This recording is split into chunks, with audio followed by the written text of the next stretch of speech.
നമ്മൾ താമരശ്ശേരി ചുരം അങ്ങോട്ട് മൊത്തം ഒരു ബസ് നിറച്ചും പിള്ളേരുകളാണ് കേട്ടോ. പെൺകുട്ടികളാന്ന് മനസ്സിലായി ഒക്കെ. നമ്പറൊക്കെ മറച്ചു വെച്ചിട്ടുണ്ട്. എവിടെയാണോ വന്ന് ഇടിച്ചത്? Full block. അതെന്താണ്ടായേ? വയ്യാത്ത പട്ടി കയ്യാല കയറി അതിന്റെ മുകളിൽ കയ്യാല പറ്റിക്കുള്ള വ്യൂ നോക്കി guys. Good morning guys. Travel ബ്രോസിന്റെ പുതിയൊരു വീഡിയോയിലേക്ക് എല്ലാവർക്കും സ്വാഗതം ഗായ്സ്. ഇപ്പൊ ടൈം 6 മണിയാണ് കേട്ടാ, പുലർച്ചെ 6 മണി. അപ്പം ധൈര്യമായിട്ട് ഗുഡ് മോർണിംഗ് പറയാൻ പറ്റുന്ന സമയമാണ്. അപ്പം ഞങ്ങൾ കുറച്ച് നേരം റെസ്റ്റ് എടുത്തു, വീലൊക്കെ ഒന്ന് തണുപ്പിച്ച് അടിപൊളിയാക്കി ക്ലിയറായി. ഞങ്ങൾ അവിടെ ഒരു എന്താ പറയുക പെട്രോൾ പമ്പിൽ കയറി ഒന്ന് ഫ്രഷായി ബാത്റൂമിലൊക്കെ പോയി ഒന്ന് ഓക്കെ. എന്നിട്ട് നേരെ ഇപ്പോൾ നമ്മൾ താമരശ്ശേരി ചുരം കയറാൻ പോവുകയാണ് ഗൈസ്. അപ്പോൾ അതൊരു എക്സൈറ്റ്മെൻ്റ് ഉണ്ട്. കാരണം എന്താ വെച്ച് കഴിഞ്ഞാൽ ഈ വണ്ടിയാണെങ്കിലും എനിക്കൊന്ന് കാലങ്ങളായിട്ട് സിമെൻറ്റും കാര്യങ്ങളൊക്കെയാണ് ഓടിയിട്ടുള്ളൂ. ഈ എന്താ പറയുക നമ്മുടെ കോയമ്പത്തൂർ അല്ലെങ്കിൽ അവിടുന്ന് ഹൈവേക്കടി റോട്ടല്ലാണ്ട് ഇങ്ങനെയുള്ള മലകളൊന്നും കയറിയിട്ടുള്ള കുന്നും മലയും കയറിയിട്ടുള്ളതൊക്കെ നമ്മുടെ കയ്യിൽ വന്നതിന് ശേഷമാണ് ഈ വണ്ടി അങ്ങനെ ഓടുന്നത്. അല്ല ജീഷേ? അതെ, ചുരമൊന്നും കണ്ടിട്ട് പോലില്ല. അപ്പോൾ അതൊക്കെ ഒന്ന് നമ്മൾ കാണുന്നതോടൊപ്പം തന്നെ വണ്ടീനെയും കൊണ്ടുവന്ന് കാണിക്കാനാണ് നമ്മൾ ഉദ്ദേശിക്കുന്നത്. അപ്പോൾ അതുപോലെ തന്നെ ഇപ്പം പുലർച്ചെ 6 മണിയായി, നേരം വെളുത്തുകൊണ്ടിരിക്കുകയാണ്. അപ്പോൾ ദേ ഇങ്ങനെ ഓരോരോ പണി തന്നു കഴിഞ്ഞാൽ നമ്മൾ പെടും. ഇപ്പോൾ ആ ബസ്സുകാരൻ ചെയ്ത പണിയാണത്. അപ്പോൾ എന്ത് ചെയ്യാൻ പറ്റും? ഇനിയിപ്പോൾ ഒന്നും പറഞ്ഞിട്ട് കാര്യമില്ല, ഒന്നേന്നോട്ട് തുടങ്ങേണ്ട വരും. വളരെ നന്നായി ചേട്ടാ, ഇങ്ങനെ തന്നെ ചെയ്യണം. ഇനിയിപ്പോൾ പറഞ്ഞിട്ട് കാര്യമില്ല. അവനെ കിടത്തി വിട്ടതാ, ആവശ്യമായിട്ട് കിടത്തി വിട്ടതാ. അപ്പോൾ രണ്ടിനും കൊടുത്ത് ചവിട്ടാനാണെങ്കിൽ കിടത്തി വിടേണ്ട ആവശ്യം ഉണ്ടായില്ല. അപ്പം നേരം പുലർന്നുകൊണ്ടിരിക്കുകയാണ്. നേരം ഏത് ക്ലാസ്സാടാ ഇതാ? സൈഡ് മിറർ ഒന്ന് തുടച്ച് കുട്ടപ്പനാക്കി കൊടുക്കണം കേട്ടോ. നമ്മൾ ഫ്രണ്ടൊക്കെ വീണ്ടും എനിക്ക് തോന്നുന്നു നമ്മൾ ഇടയ്ക്ക് ഗ്ലാസ് കഴുകണതിൻ്റെ ഒപ്പം തന്നെ ഫ്രണ്ടും കാര്യങ്ങളും ഒക്കെ ഇപ്പോൾ ഓക്കെ ആയില്ലടാ. അപ്പോൾ എല്ലാ ഭാഗവും ഗ്ലാസ്സൊക്കെ ക്ലീനായിട്ട് കണ്ടു. അടിപൊളിയായിട്ട് നമ്മൾ കഴുകി തുടച്ച്, അതേപോലെ ഫ്രണ്ട് ഗ്രില്ല് ഹെഡ്ലൈറ്റ് ഒക്കെ ക്ലീൻ ആക്കിയിട്ടാണ് നമ്മൾ വണ്ടി എടുക്കണേക്കാളും മുന്നേ എപ്പോഴും നമ്മൾ രാവിലെ ഇതൊക്കെ ചെയ്യാറുണ്ട്. എന്നാലാണ് നമുക്ക് എന്താ പറയുക ഒരു ഇതുണ്ടാവുള്ളൂ, ഉന്മേഷവും ഉഷാറും ഉണ്ടാവുമെന്ന് പറയില്ലേ. അപ്പോൾ അതുകൊണ്ട് തന്നെ നമ്മളെല്ലാ ഭാഗവും ക്ലീനായിട്ട് കഴുകി ഇരുന്ന് മീനങ്ങാടി ലക്ഷ്യമാക്കിയാണല്ലേ നമ്മൾ നീങ്ങുന്നത്. മീനങ്ങാടി. അപ്പോൾ മീനങ്ങാടി ലക്ഷ്യമാക്കി നീങ്ങണമെങ്കിൽ ആദ്യം തന്നെ ദേ കാണുന്ന മലയെ കീറി മുറിച്ച് നമ്മൾ അതിന് മുകളിൽ കയറണം കേട്ടോ. കുറേ ലൈറ്റുകളൊക്കെ കാണാനുണ്ട്. അതൊക്കെ വണ്ടികൾ ആ ചുരത്തിലൂടെ കയറണതാണ്. ഈ വഴി ഇല്ല. ആരാ? ഇല്ല ഇല്ല, അതും എനിക്കറിയില്ല. ഞാൻ ഇതിൽ പോയിട്ടുണ്ടെന്നല്ലാണ്ട് വേറെ കഥകളൊന്നും എനിക്കറിയില്ല. എന്താണ് അതിന്റെ കഥകൾ? വയനാട് പറയുന്ന കൊറേ എന്റെ പോലെ ഇപ്പൊ അറിയില്ലാത്ത കുറെ ആൾക്കാരുണ്ട്, അത് മനസ്സിലാക്കണ്ടേ? യൂട്യൂബിൽ അടിച്ചു നോക്കുക. അപ്പൊ അയാളാണ് ഈ വഴി ഉണ്ടാക്കിയിട്ടുള്ളത്. എന്ത് കാരണത്തിന്? അയാളെന്തോ ബ്രിട്ടീഷുകാർക്ക് ഇവിടെ അങ്ങോട്ട് കടക്കാൻ വേണ്ടി ഞാൻ യൂട്യൂബിൽ കണ്ടാണ്. കടക്കാൻ ഒരു മാർഗവുമില്ല, ഇവിടുന്ന് മൈസൂരിൽ കിടക്കാൻ. അപ്പോൾ ഒരു ആദിവാസി ഇയാള് രാവിലെ ആട്ടിനെയും കൊണ്ട് പോവുക, പെട്ടെന്ന് മല കയറി ഇറങ്ങി വരിക. ഇയാൾ കയറുന്ന വഴി ആർക്കും അറിയില്ല. ബ്രിട്ടീഷുകാർ പഠിച്ച പണി 18 നോക്കിയിട്ടുണ്ട് ഇങ്ങനെ ഒരു വഴി കണ്ടുപിടിക്കാൻ. ഇയാളിനെ കുറിച്ച് അങ്ങനെ വഴി കണ്ടുപിടിക്കാന്ന് പറഞ്ഞിട്ട് ഇയാളിനെ കൊണ്ട് ഈ വഴി കാണിച്ചു തരും. ബ്രിട്ടീഷുകാർ കാണിച്ചു കൊടുക്കും. എന്നിട്ട് അതിന്റെ ക്രെഡിറ്റ് ഇയാൾക്ക് പോകണ്ടെന്ന് പറഞ്ഞിട്ട് ബ്രിട്ടീഷുകാർ ഇയാളെ കൊല്ലുകയാണ്. എന്നിട്ട് ഇയാളെ കൊന്നിട്ട് ഇയാളുടെ ആത്മാവ് എന്താ പറയുക, ഈ വഴിക്ക് വണ്ടി കയറുന്ന വണ്ടി മുഴുവൻ അപകടത്തിൽപ്പെടും ഇയാളുടെ ആത്മാവ്. എനിക്കറിയാം, എന്നിട്ട് അയാളുടെ ഗ്യാസ് എൻ്റെ കൂടി തിളക്കണം. മുകളിലൊരു ചങ്ങലമരം, ആ ചങ്ങലമരം ഞാൻ കാണിച്ചു തരാം. എന്റെ ദൈവമേ, നമുക്ക് 40-45 വയസ്സായിട്ട് ഇന്നേ വരെ ഞാൻ ഇതിന്റെ കഥ കേട്ടിട്ടില്ല. യൂട്യൂബിൽ ഇനി സെർച്ച് ചെയ്ത് നോക്കാം. സംഭവം എനിക്ക് അറിയില്ലായിരുന്നു. ഈ കണ്ട കാലമായിട്ട് ഇതൊരു അറിയില്ലാത്തൊരു സംഗതിയായിരുന്നു. അപ്പൊ എന്തായാലും അത് അജീഷ് അത് പറഞ്ഞ് മനസ്സിലാക്കി തന്നിട്ടുണ്ടെങ്കിൽ ഇനി നമുക്ക് എന്തായാലും യൂട്യൂബിൽ നോക്കി മനസ്സിലാക്കാൻ കാര്യങ്ങൾ കുഴപ്പമില്ല. അപ്പോൾ ചില കാര്യങ്ങളൊക്കെ നമ്മൾ പോകുമ്പോൾ ഇങ്ങനെയുള്ള വർത്തമാനത്തിൽ നിന്നല്ലേ അറിയണത്. എല്ലാ കാര്യങ്ങളും ഇപ്പോൾ നമ്മൾ അറിയണില്ല. വെറുതെ വീട്ടിലിരിക്കുമ്പോൾ അന്ന് നമുക്ക് ഈ സ്ഥലത്തിന്റെ ചരിത്രം ഒന്ന് പരിശോധിച്ച് നോക്കാന്ന് പറഞ്ഞിട്ട് നമ്മൾ ചരിത്രം ഒന്നും പരിശോധിക്കാൻ പോകില്ല. ഈ വഴിക്ക് വന്ന കാര്യമല്ല ഇപ്പോൾ ഇത് അറിയാൻ പറ്റിയത് നമുക്ക്. അപ്പോൾ അത് തന്നെ പ്രശ്നമില്ല. എന്തായാലും അങ്ങനെയുള്ള കാര്യങ്ങളൊക്കെ നമുക്ക് ഇല്ലില്ല. അപ്പോൾ നമുക്ക് ആ സ്ഥലം കാണിച്ചു തരണ്ടോ? നീ അവിടെ എത്തി കഴിയുമ്പോൾ ചങ്ങലമരം കാണിച്ചു തരണം. ഇയാൾ എവിടെ തളച്ചേക്കണേ എന്നുള്ളതൊന്നും അറിയണമല്ലോ എന്തായാലും.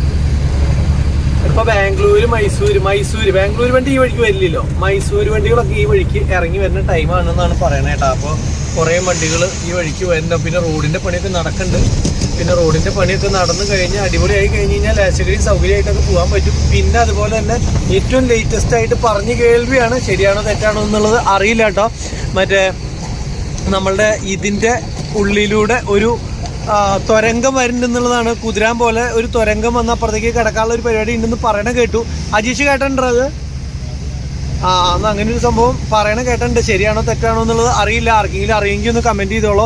അങ്ങനെ തുരങ്കം വരികയാണെങ്കിൽ നമ്മൾ ഇത്ര ഒരു 10, 20, 30 കിലോമീറ്റർ ഉണ്ടെന്ന് തോന്നുന്നു. അത് വെറും 10 കിലോമീറ്റർ കൊണ്ട് എത്തും. അത് തന്നെയല്ല, കയറ്റൊന്നും ഉണ്ടാവില്ല, കുതിരാൻ പോലെയൊക്കെ ആവും എന്നൊക്കെയാണ് പറയണത്. അതിനെപ്പറ്റി നമുക്ക് വലിയ ധാരണയില്ല. അല്ല, കുതിരാനൊക്കെ തന്നെ എത്ര കൊല്ലം കൊണ്ടുണ്ടാക്കിയ. അപ്പൊ ഇതൊക്കെ നമ്മളുടെ മരണശേഷം ആവുള്ളൂ. എന്നാൽ കൂടിയും വന്നു കഴിഞ്ഞ് കഴിഞ്ഞാൽ കുറേ വണ്ടിക്കാർക്ക് സുഖമായി. കാറുകാർക്കൊന്നും അല്ലാന്നേ, ഈ ട്രക്കുകാർക്കൊക്കെയാണ് ഏറ്റവും വലിയ ബുദ്ധിമുട്ട്. അല്ലാണ്ട് ഇപ്പോൾ കാറുകാർക്ക് ഇതൊന്നും ഇപ്പോൾ എത്ര വലിയ മലയായാലും അത് തന്നെ, എത്ര വലിയ മലയായാലും കാറൊക്കെ സിമ്പിളായിട്ട് കയറി പോകും.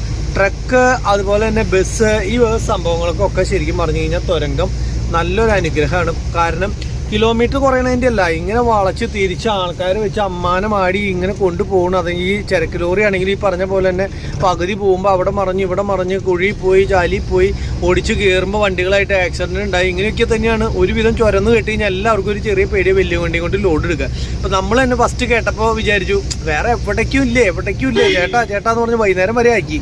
എന്നിട്ടും ഒരു സ്ഥലത്തേക്ക് ഇല്ലാത്ത കാരണമാണ് നമ്മൾ ഈ സംഭവം എടുത്തതിൻ്റെ കാരണം തന്നെ. അതിപ്പോൾ പേടിച്ചിട്ടല്ല, ശരിക്കും പറഞ്ഞാൽ അതില്ലാണ്ട് തന്നെ കിലോമീറ്റർ വേറെ വല്ലയിടത്തേക്കും പോയി കഴിഞ്ഞാൽ ഇതേ വാടക കിട്ടും. അന്ന് ഇത് കയറി വരുന്നതുകൊണ്ട് പ്രത്യേകിച്ച് വാടക കൂടുതലൊന്നുമില്ല. അപ്പോൾ അങ്ങനെ കേട്ടപ്പോൾ നമ്മളൊന്ന് അമാന്തിച്ചു. അതേപോലെ നമ്മുടെ പോലെ തന്നെ എല്ലാ ആൾക്കാരും ഒന്ന് അമാന്തിക്കും. കാരണം ഡീസൽ ചെലവ് കൂടുതൽ വരും. ഞാനില്ല എന്നല്ലേ അവന് വിളിച്ചിട്ടുണ്ടായിരുന്നു അപ്പം തന്നെ. എന്നിട്ട് അവനോട് ചോദിച്ചു, ഈ പറഞ്ഞ പോലെ തന്നെ ചേട്ടാ ഇങ്ങനെ ഒരു ഓട്ടം ഉണ്ട്. അപ്പോൾ പറഞ്ഞേ ഇല്ലില്ല ചേട്ടാ, ഞങ്ങൾ വയനാട് സൈഡിലേക്ക് ഇല്ല എന്ന് പറഞ്ഞു. പിന്നെ ഞങ്ങൾ നോക്കിയപ്പോൾ എന്തായാലും പിന്നെ വെറുതെ കിടന്നിട്ട് കാര്യമില്ല. അതെ, എന്നിട്ട് പോണില്ല അല്ലേ. പിന്നെ അതുപോലെ തന്നെ ഞങ്ങള് എന്താ പറയാ, വൈകുന്നേരം വരെ ആയിട്ടും ലോഡ് കിട്ടണില്ല എന്ന് പറഞ്ഞു കഴിഞ്ഞപ്പോൾ ആളൊരു കാര്യം പറഞ്ഞു, ചെന്ന് കഴിഞ്ഞാൽ അപ്പം തന്നെ കയറ്റി തരും എന്ന്. അങ്ങനെ ഒരു കാര്യം പറഞ്ഞതിൽ ചതി പറ്റി അല്ലേ. അത് ശരിക്കും പറഞ്ഞു പെട്ടു എന്ന് പറഞ്ഞ പോലത്തെ അവസ്ഥയായി. കാരണം അവിടെ ചെന്ന് ഇന്നലെ രാത്രി കയറ്റി തരുമെന്ന് പറഞ്ഞ വണ്ടി ഇന്ന് വൈകുന്നേരം ആയി കയറി. അതായത് ഒരു 22 മണിക്കൂറിൻ്റെ അടുത്തായി വണ്ടി ലോഡ് കയറ്റാനായിട്ട് അവിടെ. അപ്പം അങ്ങനെ ചെറിയ അബദ്ധങ്ങളൊക്കെ പറ്റും. അത് നോക്കിയിട്ട് കാര്യമില്ല. അതാണ് മനസ്സിലാവാത്ത. 2 മണിക്കൂർ കൊണ്ട് ഞങ്ങളുടെ ഫ്രണ്ടിൽ കയറി പോയി എന്നുള്ളതാണ് ലോഡ് കയറ്റിയിട്ട്. അതെ, അല്ല അത് തന്നെയല്ലടാ അതിന്റെ കേസ് എന്താ വെച്ച് കഴിഞ്ഞാൽ ആ വണ്ടിക്ക് 2 ഐറ്റംസ് ഉണ്ടായിരുന്നുള്ളൂ. ഇത് ശ്രദ്ധിച്ചോ? അങ്ങോട്ടൊന്നും പോയില്ല. ഇവിടുന്ന് മറ്റത് ആകെ 37 ചാക്ക് കയറ്റാൻ വേണ്ടിയിട്ട് മണിക്കൂർ 2-3 മണിക്കൂർ അപ്പുറത്ത് പോയിട്ട് ഒരു 80 ചാക്ക് കയറ്റാനായിട്ട് ഒരു ദിവസം അങ്ങനെയൊക്കെയാണ് ആയത്. പക്ഷെ ഇത് ഒരു പ്രശ്നം ഉണ്ടായില്ല. സുഖമായിട്ട് ഇപ്പുറത്തെ സ്ഥലത്ത് വന്ന് 47 ചാക്ക് എത്ര സിമ്പിളായിട്ട് കയറ്റി പോകുന്നു അറിയോ. ഇത് മുസ്ലിം പള്ളി പുതിയതാണോ? ഭയങ്കര വലിയത് കാഴ്ചപ്പുറത്ത് ആദ്യമേ ഉള്ളതായിരിക്കും. ചിലപ്പോൾ പെട്ടെന്ന് ഇങ്ങനെ കണ്ടപ്പോൾ ഒരു അട്രാക്ഷൻ. ഇതാണ് അടിവാരം. ഇവിടെയാണ് നമ്മൾ ആദ്യം കൊണ്ടുവിടാമെന്ന് വിചാരിച്ചു. പിന്നെ അവിടെ ഒരു പമ്പ് കിട്ടിയ കാരണം ഞങ്ങൾ പമ്പിൻ്റെ അവിടെ ഒതുക്കി നിർത്തി ഫ്രഷ് ആവാൻ വേണ്ടിയിട്ട്. അപ്പോൾ അതുകൊണ്ടാണ് അവിടെ ഒതുക്കി നിർത്തി. അല്ലെങ്കിൽ ഇവിടം വരെ എത്തിയേനെ ഞങ്ങൾ. ഇനി ഇവിടെ നിന്ന് നമ്മളുടെ ഇത് തുടങ്ങുകയാണ് കേട്ടോ. എന്താ പറയുക, ചുരം സ്റ്റാർട്ട് ചെയ്യാൻ പോവാണ്.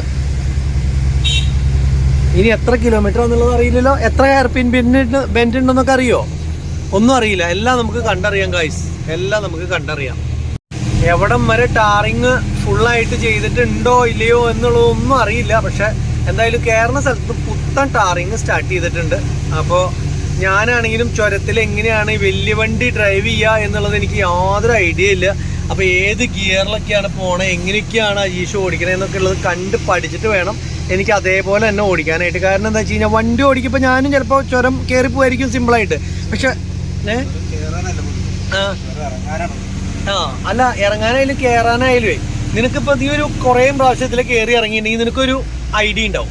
അപ്പോൾ അതേപോലെ ഒരാൾ ചെയ്യുന്നത് എന്താണെന്ന് കണ്ട് പഠിച്ചിട്ട് അതിൽ ശരിയുണ്ടെങ്കിൽ അത് എടുത്ത് ചെയ്യുമ്പോൾ നമ്മളുടെ ഐഡിയയും കൂടിയാകുമ്പോൾ നമുക്ക് ഒന്നുകൂടി ഐഡിയ കിട്ടും എന്നുള്ളൊരു കണ്ടീഷനിലാണ് ഞാൻ എടുക്കാണ്ട് ഇവനോട് എടുക്കാൻ പറഞ്ഞതിൻ്റെ കാരണം. വേറൊന്നല്ല, നമ്മൾ എടുത്ത് ചാടി നമ്മൾ എടുത്തിട്ട് നമുക്കൊരു എയിം കിട്ടാണ്ട് വരുന്നുണ്ടല്ലോ എന്നുള്ളൊരു കണ്ടീഷനിലാണ് കേട്ടോ. എന്തായാലും കുഴപ്പമില്ല. അപ്പോൾ ഇവൻ ഓടിക്കുന്നത് എങ്ങനെയാണെന്ന് കണ്ട് ഏത് ഗിയറിൽ എങ്ങനെയൊക്കെയാണ്, ഏതൊക്കെ കയറ്റം എങ്ങനെയൊക്കെയാണ്, ഏത് സൈഡിൽ കൂടിയൊക്കെയാണ് വളച്ചൊടിച്ചെടുക്കണേ, ബാക്കിയുള്ള വണ്ടിക്കാരായാലും എങ്ങനെയാണ് കയറുന്നതെന്ന് നമ്മൾ കാറിൽ പോകുമ്പോൾ കണ്ടിട്ടുണ്ടെങ്കിലും ഇത് ഓടിച്ച് പഠിക്കുമ്പോഴാണ്, അല്ലെങ്കിൽ ഇത് ഓടിക്കുമ്പോഴാണ് ഇതിൻ്റെ കാര്യങ്ങളൊക്കെ നമ്മൾ മനസ്സിലാക്കുള്ളൂ.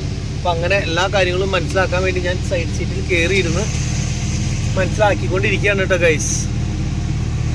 പിന്നെ ചെറുപ്പം മുതൽ ഉണ്ടായിരുന്ന ഒരു ആഗ്രഹമായിരുന്നു, അതായത് ഇങ്ങനെ കാറിലൊക്കെ നമ്മൾ പോണ സമയത്ത് ഈ ലോറിയൊക്കെ ഇങ്ങനെ ചുരം കയറി ഇങ്ങനെ കിട്ടാണ്ട് ഒട്ടിച്ച് മറച്ചൊക്കെ എടുത്ത് ഇങ്ങനെ വരുന്ന സമയത്ത് നമുക്ക് ഇതേപോലെ ഒക്കെ ഓടിക്കണം, അല്ലെങ്കിൽ ഇങ്ങനെയൊക്കെ കയറ്റൊക്കെ കയറുമ്പോൾ ഇങ്ങനെ വണ്ടിയൊക്കെ ഇങ്ങനെ നിന്ന് ഇങ്ങനെ എന്താ പറയുക ഒരു ഭയങ്കര സംഭവം എന്നുള്ളൊരു സാധനം അത് നമുക്ക് ഇപ്പോഴാണ് എനിക്ക് ചെയ്യാൻ പറ്റുന്നത്. ഇനിയിപ്പോൾ ചെയ്യണില്ല, എന്നാലും എന്തായാലും കുറച്ച് കിലോമീറ്റർ ഞാൻ ഓടിക്കും കേട്ടോ. കുറച്ച് കിലോമീറ്റർ എന്തായാലും ചുരം ഓടിച്ചിട്ടുള്ള ഒരു എക്സ്പീരിയൻസ് വേണ്ടേ, അതിന് വേണ്ടിയിട്ട് എന്തായാലും കുറച്ച് കിലോമീറ്റർ ലാസ്റ്റ് എത്താറാകുമ്പോൾ ഓടിക്കാം. ഇപ്പോൾ അവൻ എങ്ങനെയാണെന്നുള്ളത് കണ്ടുപഠിച്ച് കഴിഞ്ഞാൽ നോക്കി കഴിഞ്ഞാൽ ആ ഒരു ഐഡിയ അനുസരിച്ച് അങ്ങോട്ട് ഓടിക്കല്ലേ, വേറെ ഒന്നും നോക്കാനില്ല. അല്ലാണ്ട് ഇപ്പോൾ വേറെ വണ്ടി ഓടിക്കണം വിട്ടിട്ട് ചുരത്തിൽ എന്ന് പറഞ്ഞാൽ പ്രത്യേകിച്ചൊന്നും പഠിക്കാനില്ല, എങ്ങനെയാണ് ഏത് സൈഡിൽ കൂടിയാണെന്ന് മാത്രം നോക്കാനേ ഉള്ളൂ. അപ്പോൾ അതേപോലെ ഗിയർ മാറുന്നത്, കാരണം നിന്ന് കഴിഞ്ഞ് കഴിഞ്ഞാൽ ഈ ഭാരത് ബെൻസിനെ സംബന്ധിച്ചിടത്തോളം പിന്നെ റേസാക്കി എടുത്ത് ക്ലച്ചുമ്പോൾ ഇങ്ങനെ കരിയിക്കാണ്ട് എന്നിട്ട് പറയുക ഇങ്ങനെ പവറിൽ എടുത്ത് കയറ്റി അങ്ങനെയുള്ളൊരു ഓടിക്കലിൻ്റെ ശൈലിയൊക്കെയാണ്. അപ്പോൾ ആ സാധനമൊക്കെ എങ്ങനെയാണെന്ന് മനസ്സിലായിട്ട് വേണം നമ്മൾ ചെയ്യാനായിട്ടേ. അപ്പോൾ അങ്ങനെ ഒരു സംഭവം ഉണ്ട്, അതൊക്കെ എങ്ങനെയാണെന്നുള്ളത് പഠിക്കട്ടെ. ഇപ്പോൾ ഒന്നാമത്തെ ഗിയറിലാണ്, രണ്ടാമത്തെ ഗിയർ ഇടണ്ട ജീഷ, ഇട്ടിട്ട് പ്രത്യേകിച്ച് കാര്യമുണ്ടെന്ന് തോന്നണില്ല അല്ലേ, മാറും. അതന്നെ കുറച്ച് ദൂരം കിട്ടാൻ വേണ്ടിയിട്ടാണ് കേട്ടോ. അതാ ഞാൻ പറഞ്ഞത് നമുക്ക് അറിയില്ല എന്ന് പറഞ്ഞു. ഇതെന്ത് കാലുവണ്ടിയാണോ പോണേ? ലോഡ് വണ്ടിയാ? എന്നാലും വല്ല പഞ്ഞിയായിരിക്കും അത്, അല്ലെങ്കിൽ ഇത്ര സ്പീഡിൽ കയറി പോവോ? പുകയിട്ടിട്ടാ പോണേ, അവൻ അടിച്ച് പൊളിച്ച് കയറുന്നതാ. നമ്മളിവിടെ കാല് കൊടുക്കണോണ്ടല്ല, വണ്ടി കയറാത്ത പ്രശ്നമല്ല, കാലങ്ങനെ കൊടുത്ത് വണ്ടി കയറ്റി കഴിഞ്ഞാൽ RPM 25 വരും. RPM 25 വന്നു കഴിഞ്ഞ് കഴിഞ്ഞാൽ മൈലേജ് 1 ആവൂലേ? ഫുൾ ടാങ്ക് ഇവിടുന്ന് അടിക്കേണ്ട വരും, എന്നിട്ട് മുകളിൽ പോയിട്ട് വീണ്ടും അടിക്കേണ്ടി വരും, അതേപോലെ തീരും. അപ്പൊ അങ്ങനെ നമ്മൾ ഡീസൽ തീർത്തിട്ട് കാര്യമില്ല. ഒരു എയിമിൽ കയറുകയാണെങ്കിൽ ഡീസലും ചിലവാവില്ല അധികം, അങ്ങനെ കയറണം കേട്ടോ. അതാണ് നമ്മുടെ ഉദ്ദേശം. അല്ലാണ്ട് ഇപ്പോൾ ആക്സിഡന്റ് കൊടുത്തു കഴിഞ്ഞ് കഴിഞ്ഞാൽ അപ്പോഴും എന്ന് പറഞ്ഞ് കയറി പോകുന്നത് നമുക്കറിയാം. അതുകൊണ്ട് കാര്യമില്ലല്ലോ, നിർത്തിയെടുക്കേണ്ട ഒരു ആവശ്യം വരാണ്ടിരിക്കുക മാക്സിമം, അതന്നെ നോക്കാൻ പറ്റുള്ളൂ. അല്ലാണ്ട് വേറെ പ്രത്യേകിച്ചൊന്നും നോക്കാൻ പറ്റില്ല. അപ്പൊ ഞങ്ങളിങ്ങനെ മെല്ലെ മെല്ലെ കയറട്ടെ, ഞാൻ കണ്ടു പഠിക്കട്ടെ. ബസ്സിനൊന്നും ഇതൊരു പ്രശ്നമുള്ള കേസല്ല കേട്ടോ, ബസ്സൊക്കെ സിമ്പിളായിട്ട് കയറി പോകും. ചരക്ക് ലോറിക്കാണ് പ്രശ്നം. അതുകൊണ്ട് തന്നെ അവർക്ക് യാതൊരു പ്രശ്നമില്ല, അവർ അടിപൊളിയായിട്ട് കയറി പോകുന്നുണ്ട്. പിന്നെ അജീഷ് പറയണേ കയറാനല്ല ബുദ്ധിമുട്ട്, ഇറങ്ങാനാന്നല്ലേ.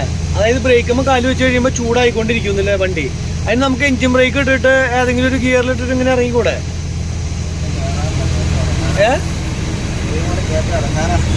ബുദ്ധിമുട്ടല്ലേ? അല്ല, സാധാരണ ലോഡ് വണ്ടിയാണെങ്കിൽ പ്രശ്നം, കാലുവണ്ടിയാണെങ്കിൽ ഒരു പ്രശ്നമില്ല, സിമ്പിളായിട്ട് ഇറങ്ങി വന്നൂടെ. കാലുവണ്ടിക്ക് വലിയ പ്രശ്നമില്ല കേട്ടോ, കാലി ഇറങ്ങാൻ കുഴപ്പമില്ല എന്ന് സാധാരണ ഗതിക്ക്. പിന്നെ വഴിക്ക് ഇപ്പം അത്യാവശ്യം എനിക്ക് തോന്നുന്നു നല്ല വീതി കൂട്ടിയിട്ടുണ്ട്, അപ്പം അത് കാരണം നല്ല വീതി ഉണ്ട്. അത് തന്നെ, ഇപ്പൊ ഒരു വണ്ടി കയറി വന്നാൽ തന്നെ പേടിക്കാനൊന്നുമില്ല. മറ്റെന്ന് പറഞ്ഞാൽ ഒരു വണ്ടി വന്നു കഴിഞ്ഞാൽ, ഒരു വലിയ വണ്ടി വന്ന ഒരു ചെറുവണ്ടി വരുമ്പോൾ തന്നെ നമുക്ക് ആകെ വ്യസനാവും. കാരണം എന്താ വെച്ച് കഴിഞ്ഞാൽ ഒതുക്കാനായിട്ട് സ്ഥലമില്ലാത്തതുകൊണ്ട്. ഇപ്പൊ നിലവിൽ കയറിയോടത്തോളം വരെ വലിയ കുഴപ്പമൊന്നുമില്ല. അതേ മുകളിൽ വണ്ടി കയറി പോകണ്ടില്ലേ, അതിന് കണ്ടോ വണ്ടി കയറി പോകണം. മുകളിൽ വശത്തേക്കടെ അരിച്ചരിച്ചരിച്ച് വണ്ടികൾ പോകുന്നുണ്ട്, നമ്മുടെ വണ്ടി പോകുന്ന പോലെ തന്നെ. അപ്പൊ ഇവിടെ ഒരു ഇതുണ്ടായിരിക്കും കേട്ടോ, മിക്കവാറും എന്താ പറയാ ഹെയർ പിൻ ബെൻഡ് ഇവിടെ കാണാം. നമ്മൾ ഗോപ്രോയിൽ ഇങ്ങനെ വിഷ്വൽ ഷൂട്ട് ചെയ്യണ സമയത്ത് നമുക്കിങ്ങനെ ഹൈറ്റിൽ സ്റ്റിക്കിൽ നമ്മളിങ്ങനെ പിടിച്ചിട്ടാണ് കേട്ടോ ഈ വ്യൂ ഒക്കെ എടുക്കുന്നത്. അപ്പം അങ്ങനെ വരുന്ന സമയത്ത് എന്താ വെച്ച് കഴിഞ്ഞാൽ നമുക്ക് എല്ലാ ആംഗിളിൽ നിന്നുള്ള വീഡിയോയും ഇങ്ങനെ കാണാൻ പറ്റും. പക്ഷെ എന്താ സംഭവം എന്ന് വെച്ച് കഴിഞ്ഞ് കഴിഞ്ഞാൽ ഇത് 360 ഡിഗ്രിയിലുള്ള ഗോപ്രോയ ആയിരുന്നെങ്കിൽ നമുക്ക് സുഖമായിട്ട് എല്ലാം അങ്ങനെ റൗണ്ട് അടിച്ചുള്ള എഡിറ്റിങ് ചെയ്തെടുക്കാൻ പറ്റുമായിരുന്നു. ഇതിപ്പോൾ നമ്മുടെ കയ്യിൽ സാധാ ഗോപ്രോയ ആയതുകൊണ്ട് തന്നെ നമുക്ക് സാധാ രീതിയിൽ തന്നെയാണ് എഡിറ്റ് ചെയ്തെടുക്കാൻ പറ്റുള്ളൂ. മാറ്റാനില്ല കേട്ടോ ആജീഷേ, മാറ്റണ്ട, ഫസ്റ്റിൽ അങ്ങനെ കയറി പോട്ടെ. ഇതെന്താ സംഭവം എന്ന് വെച്ച് കഴിഞ്ഞ് കഴിഞ്ഞാൽ RPM 25 ആവണമെന്ന് നോക്കണ്ട. അല്ലെങ്കിൽ എന്താ സംഭവം എന്ന് വെച്ച് കഴിഞ്ഞാൽ വണ്ടികൾ നമ്മളെ കയറി പോകണതോ അല്ലെങ്കിൽ ഒന്നും മൈൻഡ് ചെയ്തിട്ട് കാര്യമില്ല. നമ്മൾ നമ്മളുടെ ഗിയർ ഇട്ടിട്ട് പോയില്ലെങ്കിൽ എന്താ സംഭവം എന്ന് വെച്ച് കഴിഞ്ഞ് കഴിഞ്ഞാൽ ചിലപ്പോൾ നമുക്ക് നിർത്തേണ്ട ഗതികേട് വരും. പിന്നെ ആക്സിലേറ്റർ ഫുള്ള് കൊടുത്തു കഴിഞ്ഞാലേ പോവുള്ളൂ. അപ്പോൾ ഇതാകുമ്പോൾ ഒരു മീഡിയം സ്പീഡിൽ മെല്ലെ മെല്ലെ മെല്ലെ മെല്ലെ അങ്ങനെ കയറി പൊക്കോളും. മറ്റേന്ന് പറഞ്ഞു കഴിഞ്ഞാൽ നമ്മൾ നിർത്തിയിട്ട് രണ്ടാമത് കാല് കൊടുക്കുമ്പോൾ എന്ന് പറഞ്ഞു കഴിഞ്ഞാൽ ക്ലച്ച് താങ്ങി എടുത്ത് വല്ലിപ്പിച്ചെന്ന് പറഞ്ഞു കഴിഞ്ഞാൽ ആദ്യം ബുദ്ധിമുട്ടാണ്. സംഭവം നോക്കിയാൽ നമ്മളെക്കാളും ലോഡ് കൂടുതലായിരിക്കും ചിലപ്പോൾ മിക്കവാറും ആ വണ്ടി അല്ലേ. എന്നിട്ടും അത് സിമ്പിളായിട്ട് കയറി പോകേണ്ടത്. അപ്പം അത് പിന്നെ സ്ഥിരം കയറി പോകുന്ന ആൾക്കാർക്ക് അതിൻ്റേതായിട്ടുള്ള ഒരു എയിം ഉണ്ടാവും. നമ്മൾ വല്ലപ്പോഴും വന്ന് ഓടിക്കുമ്പോൾ നമുക്ക് അത്ര ഇതുണ്ടാവില്ല. അങ്ങനെ ചെറിയ ചെറിയ സംഭവങ്ങൾ നമ്മൾ പഠിച്ചു കഴിഞ്ഞ് കഴിഞ്ഞാൽ പിന്നെ നമുക്ക് യാതൊരു കുഴപ്പമില്ല, സുഖമായിട്ട് ഓടിച്ചു കൊണ്ടുപോകാൻ പറ്റും. ശരിക്കും വെളിച്ചം വന്നതായിരുന്നു, വീണ്ടും ഇരുട്ടായി തുടങ്ങിയില്ലേ, മൊത്തം രാത്രിയായി തുടങ്ങി. കാരണം എന്താ വെച്ചാൽ മുകളിലേക്ക് കയറുമ്പോൾ മരത്തിൻ്റെ ഉള്ളിൽ കൂടെ വന്നു കഴിയുമ്പോൾ ഉള്ളിലേക്ക് വെളിച്ചം കിട്ടാത്ത രീതിയിലായി തുടങ്ങി. പിന്നെ വയനാട് ഭാഗത്തേക്ക് വന്നു കഴിഞ്ഞാൽ പൊതുവെ ഇത്തിരി തണവൊക്കെ ഉണ്ട് എന്ന് പറയണ പോലെ തന്നെ ചിലപ്പോൾ ഇനിയിപ്പോൾ തിരിച്ച് മാറി വെയിലൊക്കെ കുറയാൻ ചാൻസ് ഉണ്ട്. മഴക്കാലം ആവാറായില്ലേ. അപ്പോൾ ഇവിടെ ഇതേവരെ മഴയും കാര്യങ്ങളൊന്നും പെയ്തിട്ടില്ല എന്ന് തോന്നുന്നു, അറിയില്ല എങ്ങനെയാണ് സംഭവം എന്നുള്ളതൊക്കെ കേട്ടോ. അപ്പോൾ ഞങ്ങളും ഇങ്ങനെ കയറിക്കൊണ്ടിരിക്കുകയാണ്, മല കയറിക്കൊണ്ടിരിക്കുകയാണെന്ന് പറയില്ലേ, ഞങ്ങളും നമ്മളുടെ വണ്ടിയും എല്ലാം കൂടി മല കയറി അതിൻ്റെ എക്സ്പീരിയൻസ് നമ്മൾ ചെയ്തുകൊണ്ടിരിക്കുകയാണ്. അപ്പോൾ നമ്മളുടെ വണ്ടി ഇതുവരെയുള്ള ഇതിൽ നമുക്ക് യാതൊരു പരിയുടെ ഇതിലും സംഭവത്തിൽ യാതൊരു കുഴപ്പമില്ല. പിന്നെ അഡ്വാൻസ് ചെയ്ത് ഗിയറൊക്കെ മാറ്റി പോകണം, അല്ലാണ്ട് അവിടെ ചെന്നിട്ട് മാറ്റാന്ന് വെച്ച് കഴിഞ്ഞാൽ പിന്നെ നിർത്തി വലിപ്പിക്കുക എന്ന് പറഞ്ഞാൽ നിർത്തി ക്ലച്ചേന്ന് കാലെടുത്ത് റേസ് ചെയ്ത് വലിപ്പിച്ചാലും അങ്ങനെ വലിക്കില്ല. പിന്നെ ഹാൻഡ് ബ്രേക്ക് ഇട്ട് നന്നായിട്ട് അങ്ങോട്ട് പവർ ചെയ്ത് എടുത്തു കഴിഞ്ഞാൽ മാത്രമേ വലിക്കുള്ളൂ. അത് ഒരുവിധ ആൾക്കാരൊക്കെ പറയണ കേട്ടിട്ടുണ്ട്, ഭാരത് ബെൻസിൻ്റെ ഇരുന്ന വലിയാണെന്ന് പറയണ കേട്ടിട്ടുണ്ട്. അപ്പോൾ അതുകൊണ്ട് തന്നെ നമുക്ക് അറിയില്ല. കണ്ടെയ്നർ നിന്നോ? കണ്ടെയ്നർ നിന്നു. അതുപോലെ തന്നെ തൊട്ട് മുന്നിലത്തെ ലോറി നിർത്തിയിട്ടുണ്ട്. അപ്പോൾ ഇട്ടൂലോ, നമ്മളിങ്ങനെ നിർത്തിയാൽ പിന്നെ വലിക്കുമോ? കണ്ടെയ്നർ നിർത്തി വലിപ്പിക്കുമ്പോൾ വരുന്നുണ്ട്. ഇതെന്താ സംഭവം എന്ന് വെച്ചാൽ എവിടെയെങ്കിലും നിർത്തി എടുക്കേണ്ട വന്നു കഴിഞ്ഞാൽ, അതായത് നമ്മുടെ വണ്ടിയുടെ വലി കുറവ് കൊണ്ടല്ല, നമ്മളിപ്പോൾ വേറെ ഏതെങ്കിലും വണ്ടി ഫ്രണ്ടിൽ നിർത്തിയിട്ടുണ്ടെങ്കിൽ ചവിട്ടി നിർത്താണ്ടിരിക്കാൻ പറ്റില്ല. അപ്പോൾ അത് നിർത്തിയിട്ടുണ്ടാവുക വലിക്കാവുന്ന കണ്ടീഷനിലാവും. പക്ഷെ നമ്മുടെ വണ്ടി ചിലപ്പോൾ നിൽക്കേണ്ട കുത്തനെയുള്ള സ്ഥലത്തായിരിക്കും. അപ്പോൾ ആ വണ്ടി മുന്നിൽ നിൽക്കുന്നതുകൊണ്ട് നമുക്ക് എന്തുകൊണ്ട് ചവിട്ടിയല്ലേ പറ്റുള്ളൂ. അപ്പം അങ്ങനെ വരുമ്പോൾ എന്താ വെച്ച് കഴിഞ്ഞ് കഴിഞ്ഞാൽ നമ്മുടെ വണ്ടി വലിക്കില്ല, അവർ കയറിപ്പോവുകയും ചെയ്യും. അപ്പോൾ ബാക്കിൽ വരുന്ന വണ്ടി നമ്മുടെ വണ്ടികളൊക്കെ വലിക്കാണ്ട് വരിക. അപ്പോൾ അത് നോക്കിയിട്ട് കാര്യമില്ല. അങ്ങനെ വരുമ്പോൾ ലേശം ക്ലച്ചൊക്കെ കരിയും. നമ്മൾ റേസ് ചെയ്ത് പിടിച്ച് ഒറ്റയടിക്ക് അങ്ങനെ എടുത്ത് പോവുക തന്നെയാണ് രക്ഷയുള്ളൂ, അല്ലാണ്ട് ഒന്നുമില്ല. അങ്ങനെ തന്നെ എല്ലാ വണ്ടിക്കാരും ചെയ്യുക. നമുക്ക് കാണുമ്പോൾ ആദ്യമൊക്കെ നമുക്കൊരു മനസ്സിന് വിഷമം തോന്നും. ക്ലച്ചൊക്കെ എന്താ പറയുക, കൊല്ലങ്ങളോളം ഓടാനുള്ളത് പെട്ടെന്ന് തന്നെ തീരാന്ന് പറയില്ലേ, അങ്ങനെ വരുമ്പോൾ ഒരു ബുദ്ധിമുട്ട് തോന്നും. പിന്നെ ഇത്തിരി കഴിയുമ്പോൾ മനസ്സിലാവും. അപ്പം അതൊന്നും നോക്കിയിട്ട് കാര്യമില്ല, ഇതൊക്കെ ഇതിൻ്റെ ഒരു ഭാഗമാണെന്ന് പറയുന്ന പോലെ തന്നെ. അജീഷ് ഇങ്ങനെയുള്ള കിടത്തി വിടാൻ നിൽക്കണ്ട കേട്ടോ. കാരണം വെച്ച് കഴിഞ്ഞാൽ നേരത്തെ ഒരുത്തിനെ കിടത്തി വിട്ടതാണ് ഉണ്ടായത്. അവൻ മൂട് വെച്ച് വന്നിട്ട് ഒറ്റ പോക്കാ, അയ്യോടെ ഇല്ലേ നമ്മുടെ സൈഡ് മിറർ സാധനമൊക്കെ പോകേണ്ടതായിരുന്നു. അവൻ വേറെ ഒന്നുമില്ല, ക്യാബിൻ മാത്രമേ നോക്കണുള്ളൂ. ക്യാബിൻ നോക്കിയിട്ട് അങ്ങോട്ട് വിടുക തന്നെ, വേറൊരു സംഭവം നോക്കണില്ല. അപ്പം അങ്ങനെ ഓടിക്കണവരുണ്ടേ. അപ്പോൾ ആ സമയത്ത് നമ്മൾ ഹെൽപ്പ് ചെയ്യാൻ വേണ്ടിയിട്ട് കടന്നു പോക്കട്ടെ എന്ന് വിചാരിച്ചു കഴിയുമ്പോൾ ശരിക്കുള്ള പണി നമുക്കും കിട്ടുക. അപ്പം അത് മാക്സിമം ശ്രദ്ധിച്ച് വേണം നമ്മളും കൈകാര്യം ചെയ്യാൻ. അല്ലാണ്ട് എന്നാൽ അവൻ പൊക്കോട്ടെ, നമുക്കോ പോകാൻ പറ്റണില്ല, അതിൻ്റെ ഇടയ്ക്ക് അവൻ പൊക്കോട്ടെ എന്ന് വിചാരിച്ച് സഹായിച്ചു കഴിഞ്ഞ് കഴിഞ്ഞാൽ അവനും പോവില്ല നമ്മളും പോവില്ല, നമ്മളെയും കൊണ്ട് അവൻ പോകുന്ന പറഞ്ഞ പോലത്തെ കേസാവും. അത് തന്നെ. ഇതിപ്പോൾ അതെ കണ്ടെയ്നറിനെയും അതേപോലെ സകല വണ്ടി ഇതിപ്പോൾ ആ കണ്ടെയ്നർ മുന്നിൽ പോണതുകൊണ്ടാണ് നമുക്ക് ശരിക്കുള്ള പണി കിട്ടിയിട്ടുള്ളത് ഒരു കണക്കിന് പറഞ്ഞാൽ. കാരണം വെച്ചാൽ കണ്ടെയ്നർ പല സ്ഥലത്തും വലിക്കണില്ല. അപ്പം അവൻ്റെ പിന്നിൽ നിന്ന് കഴിഞ്ഞാൽ നമുക്കും കൂടി പണി കിട്ടും, രക്ഷയില്ല. അയ്യോ കണ്ടെയ്നർ ഈ വഴിക്കൊക്കെ വരുമ്പോൾ ശരിക്കും പറഞ്ഞു കഴിഞ്ഞാലേ മറ്റുള്ള വണ്ടികളെക്കാളും ചിറ്റിക്കണ പരിപാടിയാണ്. എന്ത് ചെയ്യാൻ പറ്റും? നീ ഗിയർ മാറണ്ട, ഫസ്റ്റിൽ തന്നെ പോയാൽ മതി കേട്ടാ. ഒരു കാറ് ഇടിച്ചിട്ടുണ്ടല്ലോ അതിൻ്റെ ഇടയ്ക്ക്. റിക്സ് നമ്പറൊക്കെ മറച്ചു വെച്ചിട്ടുണ്ട്. എവിടെയാണോ വന്ന് ഇടിച്ചത്?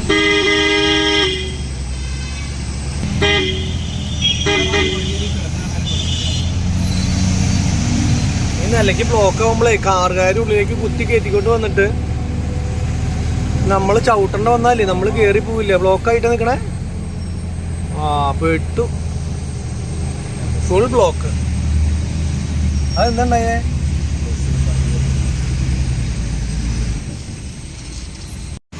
ക്ലച്ച് കരിഞ്ഞ മണല്ലേ, നല്ല അടിപൊളിയായിട്ട് വരുന്നുണ്ട്. കാരണം എന്താ വെച്ച് കഴിഞ്ഞ് കഴിഞ്ഞാല് പല സ്ഥലത്ത് ഇതേപോലെ ബ്ലോക്ക് വന്നു കഴിഞ്ഞാൽ നിർത്തി എടുക്കേണ്ട വന്നു കഴിഞ്ഞ് കഴിഞ്ഞാൽ പിന്നെ നന്നായിട്ട് ക്ലച്ച് താങ്ങി വലിപ്പിച്ചാൽ മാത്രമാണ് വണ്ടി വലിക്കുള്ളൂ. ഇവിടെ ഒരു വണ്ടി കേടായി കിടക്കുന്നുണ്ട്. അപ്പൊ അതുകൊണ്ട് തന്നെയാണ് അവിടെ ഇവിടെയൊക്കെ നിർത്തേണ്ടതും ചവിട്ടേണ്ടതും വരുന്നത്. ഇത് കേടായി കിടക്കാണ്, രക്ഷയൊന്നുമില്ല. ഇതേ അടുത്ത സ്ഥലത്തും ബ്ലോക്കാന്നുകൊണ്ടല്ലേ. അയ്യോ കണ്ടെയ്നർ ഇതേ ബാക്കിലേക്ക് വരുന്നു. കണ്ടെയ്നറിന്റെ മുന്നിൽ കയറി പോയില്ലെങ്കിൽ പണി കിട്ടൂട്ടാ. കണ്ടെയ്നർ നമ്മളെ ഓടിച്ചും കിട്ടില്ല. അയ്യോ പണി പാളിയില്ല ദൈവമേ.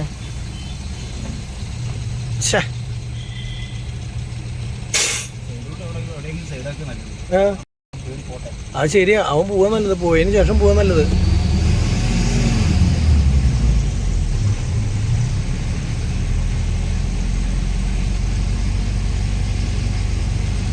എന്തായാലും നമ്മളിനി മാക്സിമം ഈ വഴിക്കുള്ള ലോഡ് എടുക്കാൻ ഉദ്ദേശിക്കണില്ല കേട്ടാ.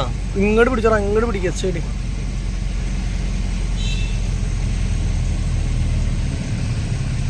ഈ കണ്ടെയ്നർ ഒരു വണ്ടിക്കാരനെ നമ്മൾ 4 വളവിൽ നിർത്തി എന്താ പറയുക, ക്ലച്ച് കളഞ്ഞ് റേസ് ചെയ്ത് എടുക്കേണ്ട വന്നു. അവനാണെങ്കിൽ ഒരു വളവിൽ ഓടിച്ചിട്ട് കിട്ടണില്ല. എന്നിട്ട് പിന്നെ ഓടിച്ചിട്ട് കിട്ടണില്ല, പക്ഷെ രണ്ടാമത് ഓടിച്ചെടുക്കുമ്പോൾ അവൻ വളവിൽ കയറി പോണുണ്ട്. നമ്മളാവുമ്പോൾ അങ്ങനെ വരുമ്പോൾ നിൽക്കുകയാണ്. അപ്പം എന്താ പറയുക, ഈ പറഞ്ഞ പോലെ തന്നെ പെട്ടു ഗൈസ്, പെട്ടു. ആ വണ്ടിയുടെ പുറകിലായത്. അപ്പം അവിടെ ആ വണ്ടി ഇല്ലായിരുന്നെങ്കിൽ സുഖമായിട്ട് കയറി പോകുന്നതല്ലേ നമ്മൾ. ഒരു കുഴപ്പമില്ല, എല്ലാ ബെൻഡും അടിപൊളിയായിട്ട് കയറി പോകാൻ പറ്റുന്നുണ്ട്. ചവിട്ട് കിട്ടി നിന്ന് പോയാൽ അല്ലെങ്കിൽ വേറെ ബ്ലോക്കായി പോയി കഴിഞ്ഞാൽ പിന്നെ കയറി വരണമെങ്കിൽ പറഞ്ഞ പോലെ തന്നെയാണ്. പിന്നെ RPM കഥ ഞങ്ങൾ 15 വിട്ടു, 25 ചവിട്ടി പിടിക്കാക്കി. കാരണം എന്താ വെച്ച് കഴിഞ്ഞാൽ 15 നോക്കി ചുരത്തിലൊക്കെ ഓടിക്കാന്ന് പറഞ്ഞു കഴിഞ്ഞാൽ വണ്ടി നീങ്ങൂല, വണ്ടി നിൽക്കും. അപ്പൊ പിന്നെ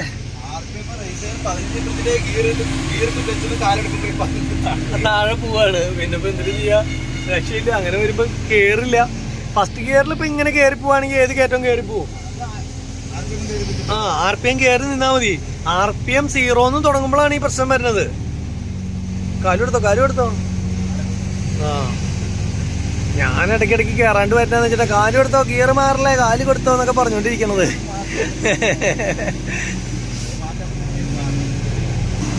നമ്മൾ ഒരുപാട് കാറുകളിൽ ഒരുപാട് ചുരങ്ങളും ഇതിനും അപകടകരമായിട്ടുള്ള യാത്രകളും കാര്യങ്ങളും ഒക്കെ ചെയ്തിട്ടും നമുക്ക് യാതൊരു പേടി തോന്നിയിട്ടില്ല. ഇതും പേടി തോന്നിയിട്ടല്ല, ഇത്ര വലിയൊരു ഭീകര സാധനത്തിനല്ലേ നമ്മൾ കൊണ്ടുപോകണത്. അതേപോലെ ഞാൻ ഇതിന് മുന്നേ ആണെങ്കിൽ വേറെ വണ്ടികളുടെ ഉള്ളിൽ കയറി ഇരുന്നിട്ടും യാത്ര ചെയ്ത് പോയിട്ടില്ല.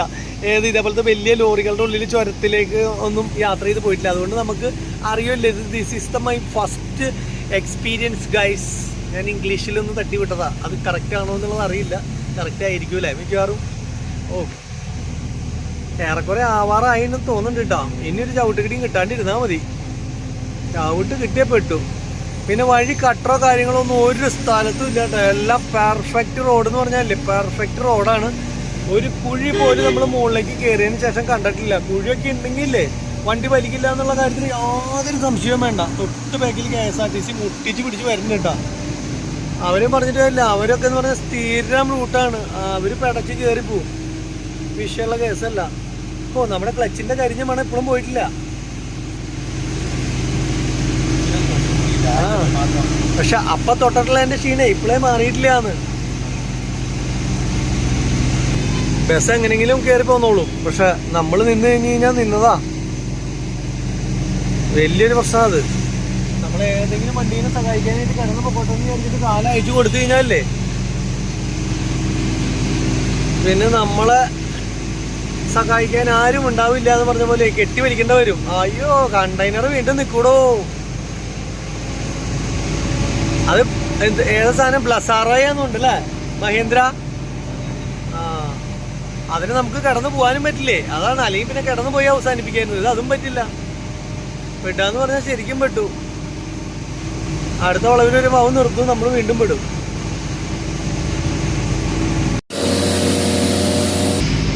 ട്രാൻസ്പോർട്ട് കുറേ നേരമായിരുന്നു കേട്ടോ.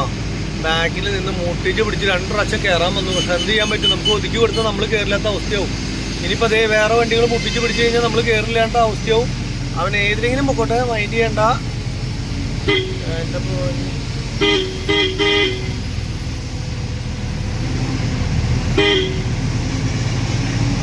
മുട്ടിച്ച് പിടിച്ച് കയറില്ല അവര്. ഈ സൈഡ് കൊടുക്കേ വേണ്ട, മുത് കയറ്റാട്ടാ.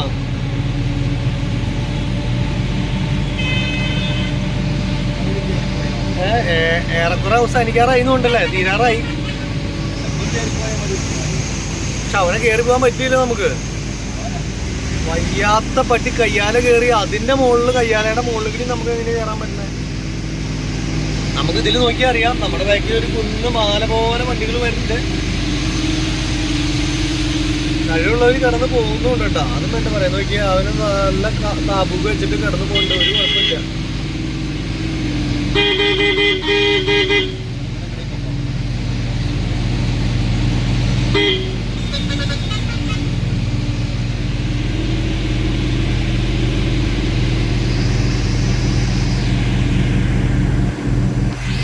കണ്ടെയ്നർ നിൽക്കില്ലല്ലോ. ഓ താഴത്തേക്കുള്ള വ്യൂ നോക്കി ഗൈസ്. എൻ്റെ മുന്നേ എന്ത് രസം നോക്കി.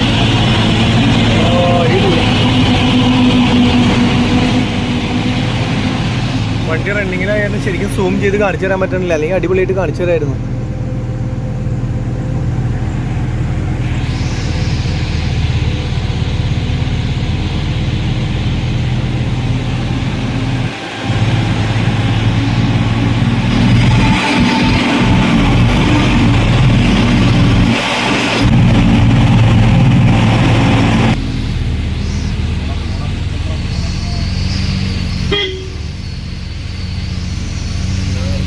പണി എപ്പോ പാളിന്ന് ചോദിച്ചാൽ നിൽക്കും മിക്കവാറും. മുന്നിൽ പോണം നിന്നാ പോണേ കുറെ. അയ്യോ നമ്മളെ ഇനി വരുമ്പോ ഇല്ലേ, നമ്മള് കേറാൻ തുടങ്ങുമ്പോ എന്നെ മോളിൽ നിന്ന് ബ്ലോക്ക് ചെയ്യാ. ആരും പോണ്ടാന്ന് പറയാ. അന്നേരം നമുക്ക് പോകാൻ പറ്റുള്ളൂ സുഖമായിട്ട്. അല്ലാണ്ട് എന്താ ചെയ്യാ.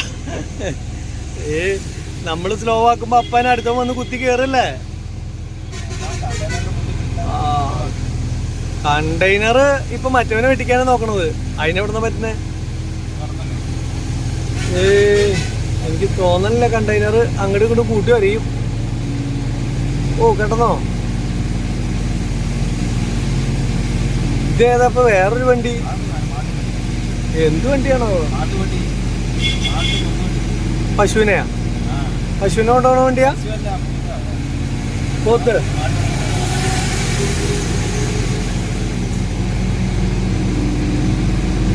ഓണടിച്ച് കയറാൻ പറ്റുമോ?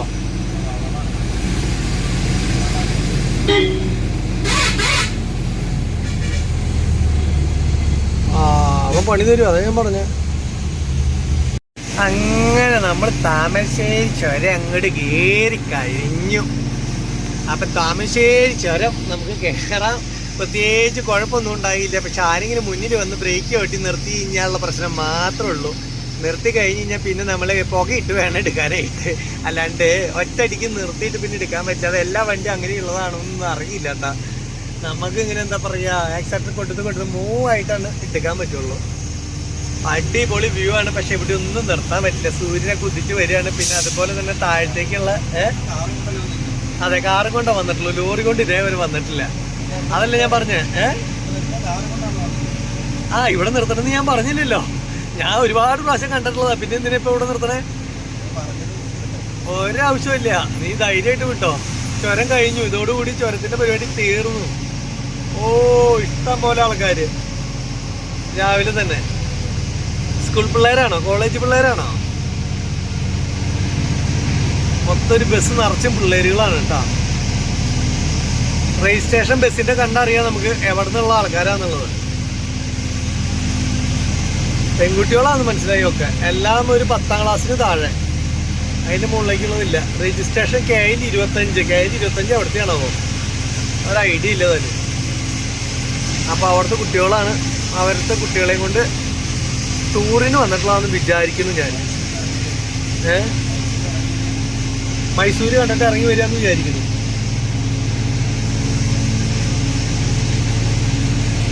ഓ താഴത്തേക്ക് നല്ല അടിപൊളി വ്യൂ. അതുകൊണ്ടാണ് എല്ലാവരും നിർത്തിയേക്കണേ. ഈ ചുരത്തിന്റെ ഫുൾ കാഴ്ച ഇവിടുന്ന് കാണാൻ പറ്റൂ കേട്ടോ. കണ്ടെയ്നർ വീണ്ടും വീണ്ടും നമ്മളോട് അടുത്തടുത്ത് വന്നൂലോടാ. താറ് താറ് എടുത്തോണ്ട് വരായിരുന്നു. കെട്ടി വലിക്കാനാ? ശരിയാ, കെട്ടി വലിക്കായിരുന്നു. അജീഷ് വലിയ കുട്ടി നിന്ന അപ്പൊ തന്നെ കെട്ടി വലിക്കാനായിട്ട്. ഓ സൈഡിലത്തെ ജാതി സ്റ്റിക്കറാണല്ലോ. അടിപൊളിയായിട്ടല്ലോ. എന്റെ ഫ്രണ്ടോ, അവിടെ ഒരു ചേട്ടൻ കുരങ്ങിന് തീറ്റ കൊടുക്കണം. അത് വീഡിയോ എടുത്ത് റീൽസ് ഇടണം. അപ്പുറത്ത് ആ തണവ് ഉണ്ടെന്നുകൊണ്ട് ആ വണ്ടിയുടെ മുകളിലൊക്കെ തണവ് പെയ്തണ്ട് കേട്ടാ. ആ ടെമ്പറേച്ചർ എത്രയാണോ ഇവിടുത്തെ വണ്ടിയുടെ? ആ വണ്ടിയുടെ ടെമ്പറേച്ചർ അല്ല, വണ്ടിയുടെ ടെമ്പറേച്ചർ കൂടണില്ല. അത്രയൊന്നും ആയിട്ടില്ല. ഇത് എവിടെ നിന്ന് ഇവരൊക്കെ നടന്നു വരുന്നേ? എവിടെയോ ഒരു വണ്ടി നിർത്തിയിട്ടുണ്ട്, ടൂറിസ്റ്റുകൾ തന്നെയാ. അങ്ങനെ നമ്മൾ കോഴിക്കോട് നിന്ന് വയനാട്ടിലേക്ക് എത്തി. Welcome to Wayanad. ഏതാണ്? ഏത് മരം? ദാല. ഓ കാണാൻ പറ്റില്ല. അവിടെ ഐതിഹ്യം പറഞ്ഞ സംഭവം അതിന്റെ മുകളിലാണെന്ന് കേട്ടോ അജീഷ് പറയണത്. ഏതാന്ന് ഞാനും കണ്ടില്ല, കാണാൻ പറ്റിയില്ല, പറഞ്ഞിട്ട് കാര്യമില്ല. ഇനി തിരിച്ചു വരുമ്പോൾ അങ്ങനെ ഈ വഴിക്കാൻ വരണമെങ്കിൽ നമുക്ക് കാണാം അജീഷെ, അല്ലാണ്ട് വേറെ രക്ഷയില്ല. സംഭവം അപ്പം അങ്ങനെ ചുരം കഴിഞ്ഞ് നമ്മൾ മുകളിലേക്ക് കയറിയിട്ടോ. ഇനി മീനങ്ങാടിയാണ് പോണ്ടേ. ഇവിടുന്ന് മീനങ്ങാടിയിലേക്ക് എന്തെങ്കിലും ഉണ്ടാണോ അറിയില്ല, നോക്കാം. വയനാട് ടൂറിസ്റ്റ് പ്ലേസ് ആയതുകൊണ്ട് തന്നെയില്ലേ ശരിക്കും പറഞ്ഞു കഴിഞ്ഞാൽ നിറച്ചും ഹോട്ടലുകളാണ് കേട്ടോ. രണ്ട് സൈഡിലും ഫുള്ള് ഹോട്ടലുകളും ഹോം സ്റ്റേകളും അതേപോലെ തന്നെ അങ്ങനെയുള്ള സംഭവങ്ങളുടെ കളിയാണ്. ഞാനും ചേട്ടനും കൂടിയിട്ട്, ചേട്ടൻ കഴിഞ്ഞ പ്രാവശ്യം വന്ന സമയത്ത് ഇവിടെയൊക്കെ വന്നിട്ട് പല പല ഫുഡ് വെറൈറ്റി, നമ്മുടെ സിനിമാ നടൻ എന്താ ഒരു മസിലുള്ള ഒരാളുണ്ടല്ലോ, ആളുടെ ഹോട്ടലൊക്കെ തപ്പി ഞങ്ങൾ പോയി. മറ്റേ പൂത്തുങ്കാലും സംഭവങ്ങളൊക്കെ തപ്പിപ്പോയി, പക്ഷെ കിട്ടിയില്ല. അത് അബുസലീമിന്റെ ഹോട്ടല്. പക്ഷെ ഇപ്പൊ അബുസലീമിന്റെ ഹോട്ടൽ ഉണ്ടെങ്കിൽ നമുക്ക് അവിടെ പോയി എന്താ പറയാ കാലിമുട്ടൊക്കെ കഴിച്ചു പോവാ. നിങ്ങൾ ഈ ഹോട്ടലിൽ നിന്നാണ് കഴിച്ചത് മറ്റേ ഇത് എന്നിട്ട് പറയാ റിബില്ലേ, ഈ വാരിയലും സംഭവങ്ങളൊക്കെ ഈ ഹോട്ടലിലായിരുന്നു കേട്ടോ. ഓ ഫുഡ് കഴിച്ച ഹോട്ടലാണ്. അപ്പോൾ അവിടെയൊക്കെ പോയിട്ട് കിട്ടാണ്ട് വന്നതിന് ശേഷമാണ് ഞങ്ങൾ ഇവിടെ വന്ന് ഫുഡും കാര്യങ്ങളൊക്കെ കഴിച്ചത്. പിന്നെ ഞങ്ങളിപ്പോൾ ഗ്ലാസ് തുറന്നിട്ടിട്ടാണ് കേട്ടോ ഓടിക്കണത്. ഫുള്ള് നല്ല തണവാണ് അല്ലേ, അത്യാവശ്യം ഒരു തിരക്കില്ലാത്ത തണവുണ്ട്. ഇപ്പൊ എത്രയും തണവ് ഇവിടുത്തെ നോക്കട്ടെ കേട്ടാ, എത്രയാ ഇവിടുത്തെ?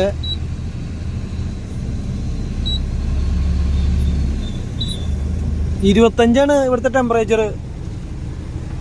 25 എന്ന് പറഞ്ഞാൽ അത്യാവശ്യം AC ഇടുമ്പോൾ തന്നെ നല്ല തണവ് വരുന്നതാണ് 25. അപ്പൊ നല്ല ടെമ്പറേച്ചറാണ് കേട്ടോ. ഇനിയിപ്പോ രാവിലെ അല്ലേ ഇപ്പൊ സമയം, എനിക്ക് തോന്നുന്നു 7:10. 7:10 ആയിട്ടുള്ളൂ. അപ്പൊ ഉച്ചയാകുമ്പോഴേക്കും ടെമ്പറേച്ചർ എന്തായാലും ഒരു 10-28 ആവുമായിരിക്കും. എന്നാലും കുഴപ്പമില്ല. ഇപ്പൊ നല്ല തണവ് അന്തരീക്ഷ. ടൂറിസ്റ്റ് വണ്ടികളും അതേപോലെ ഇഷ്ടംപോലെ കിടക്കുന്നുണ്ട് കേട്ടോ. ഇക്കയുടെ അവിടെ പണിത് വണ്ടിയാണല്ലോ കിടക്കണേ, മറ്റേ ട്രാവലർ. ഇത് വൈത്തിരി അല്ലേ?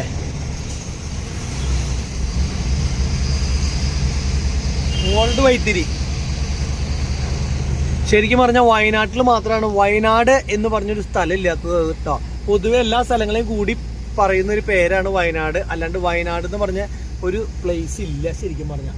അത് ഞാൻ ഈ ഇടക്കാലം കൊണ്ടാണ് കേട്ടോ ആ സംഭവം അറിഞ്ഞത്. ഈ തൃശ്ശൂർ എന്ന് പറഞ്ഞാൽ തൃശ്ശൂർ സെൻറ്റർ ഉണ്ടല്ലോ, അതേപോലെ വയനാട് സെൻറ്റർ എന്ന് പറഞ്ഞൊരു സംഭവം ഇല്ല. അപ്പോൾ അങ്ങനെ ഒരു സംഭവം കൂടി ഇതിൻ്റെ ഇടയ്ക്ക് ഞാൻ നിങ്ങളെ ഓർമ്മപ്പെടുത്തുകയാണ് ഗൈസ്. പിന്നെ തേയിലത്തോട്ടമൊക്കെ കണ്ടു തുടങ്ങി. ഇതേ അവിടെ തേയിലത്തോട്ടം. അതേ നമ്മുടെ മുന്നിൽ ബ്ലോക്ക് ഉണ്ടാക്കി തന്ന കണ്ടെയ്നർ ഇതേ പോണു. അത് പോണുള്ളൂ. അവൻ്റെ കയ്യിൽ നിന്ന് ക്ലച്ചിൻ്റെ പൈസ മേടിക്കാം, പകുതി ക്ലച്ചിൻ്റെ പൈസ മേടിക്കാം. അവനും പിന്നെ മാട്ടുവണ്ടി. ഇവർ രണ്ടുപേരുടെയും കയ്യിൽ നിന്ന് ഒരു 5000 വെച്ച് മേടിക്കാം. കാരണം വെച്ച് കഴിഞ്ഞാൽ ബാക്കി ഇപ്പം നമുക്ക് കുറച്ച് കാലക്കടി ഓടുമല്ലോ. ഇപ്പം ക്ലച്ച് പുതിയത് മാറിയതുകൊണ്ട് കുഴപ്പമില്ല. പഴയ ക്ലച്ചാണെങ്കിൽ ഇപ്പം നമ്മൾ എവിടെ വഴിയിൽ വണ്ടി കിടന്നെന്ന് ചോദിച്ചാൽ മതി. ഷോറൂമിൽ നിന്ന് ആൾക്കാർ വന്നാലാണ് ഇവിടെ നിന്ന് കൊണ്ടുപോകാൻ പറ്റുമായിരുന്നുള്ളൂ.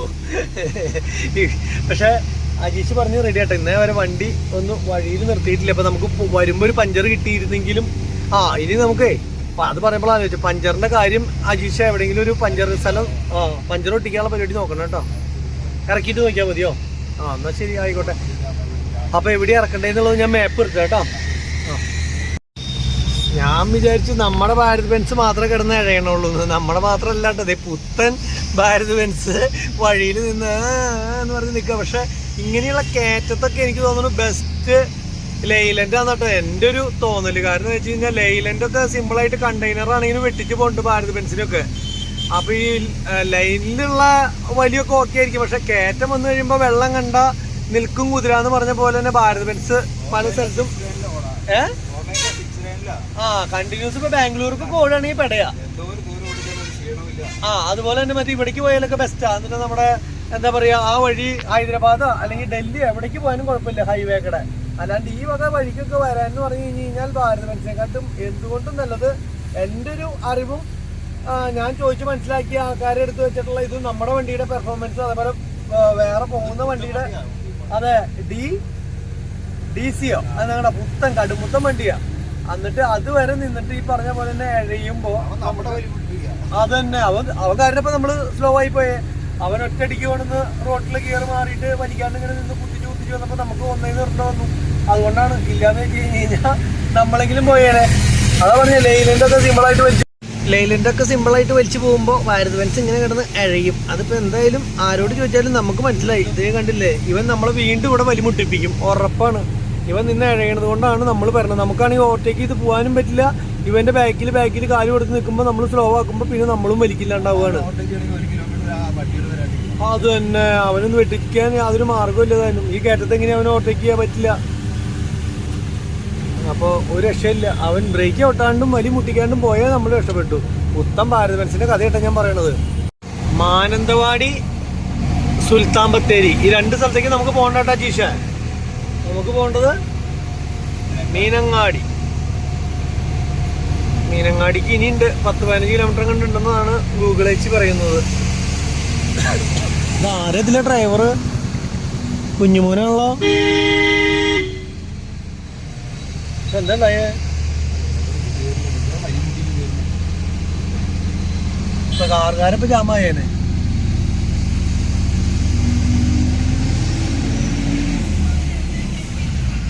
മുകളില് കാണുന്നത് കാപ്പിത്തോട്ടാണ് കേട്ടാ. കാപ്പിക്കുരു നോക്കി എന്തോരം ഉണ്ടായി നിൽക്കണേ നോക്കിയേ.